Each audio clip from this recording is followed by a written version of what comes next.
If you're currently training during pregnancy, please stop doing lying hamstring curls. Now, this is something that I never thought that I'd need to create an entire video around.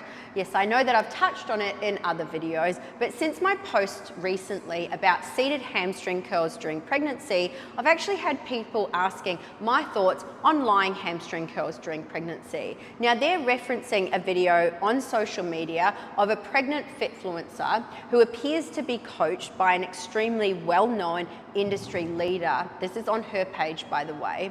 So she's put up a video of her doing lying hamstring curls at 20-something weeks pregnant. So in this short video, I'm going to explain why, as a pregnancy and postnatal specialist with over a decade's experience working hands-on with hundreds of pregnant women, why I personally don't program and don't recommend lying hamstring curls during pregnancy. Now, clearly, my main reason for this is because you are in a prone lying position or lying on your stomach, which means you're lying on your bump when performing a lying hamstring curl.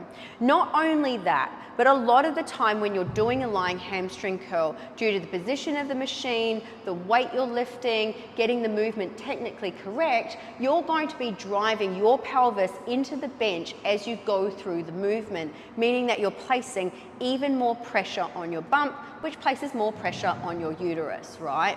Now, if you go online and look up, is prone positioning safe during pregnancy? You will most likely find articles telling you that this is okay. But the thing is, when you look a little closer, what you also find is that they recommend, if you want to say sleep on your stomach during pregnancy, that you use some sort of donut pillow or cushioning to allow space for your bump.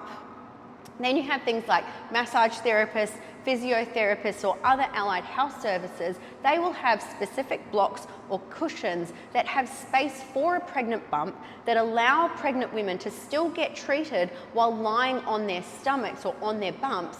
But I personally don't know any allied health professional that will treat a pregnant woman lying in the prone position without any type of cushioning or support that allows space for her bump. And if they don't have these, they will place them on their side to do the treatment instead, right? Now, when you look a little deeper into the research, this is again the same for many of the studies done on prone positioning during pregnancy. So you will find that most of them are using some type of cushioning or large hole to ensure that the woman is not lying directly on her bump. Now again, this is due to concerns around overloading the uterus and then something called caval compression, which relates to the compression of the inferior vena cava. Basically, this is the same reason why you wouldn't lie flat on your back during pregnancy, right? Now, one study showed an increase in blood pressure, an increase in vascular resistance, and a decrease in cardiac output in the mother in a prone position. Now, all these things are intrinsically linked, like everything to do with pregnancy, right? But what does this actually even mean in relation to pregnancy? So, cardiac output is the quantity of blood pumped by the heart over a specific period of time. Remembering, your blood is your baby's lifeblood and carries vital oxygen and nutrients to your baby. So anything that decreases your cardiac output will decrease uterine blood flow, and that's absolutely not what you want. Vascular resistance increasing isn't great either, as it also has to do with blood flow, right? As resistance increases, blood flow decreases. And this is then tied with an increase in blood pressure, which again ties back to a decrease in cardiac output. Now, that is a very oversimplified version there. But even this study was done using a specific cushion that shapes around your bump when lying in a prone position, and even concluded saying that further work is needed to optimize the safety of prone positioning during pregnancy. And then, of course, you just have the comfort factor in all of this, right? And I actually don't know many pregnant women who would be comfortable lying on their bump at all, let alone training in this position. Most would probably feel very weird doing it, and I can imagine it might cause them to worry, right? Now, at the end of the day, you're looking at 2 trimesters, maybe, 24 to 28 weeks of training in total. And as I've always said, when dealing with pregnant women, I prefer to err on the side of caution and look at the potential long-term cost versus the short-term benefit of doing a particular exercise.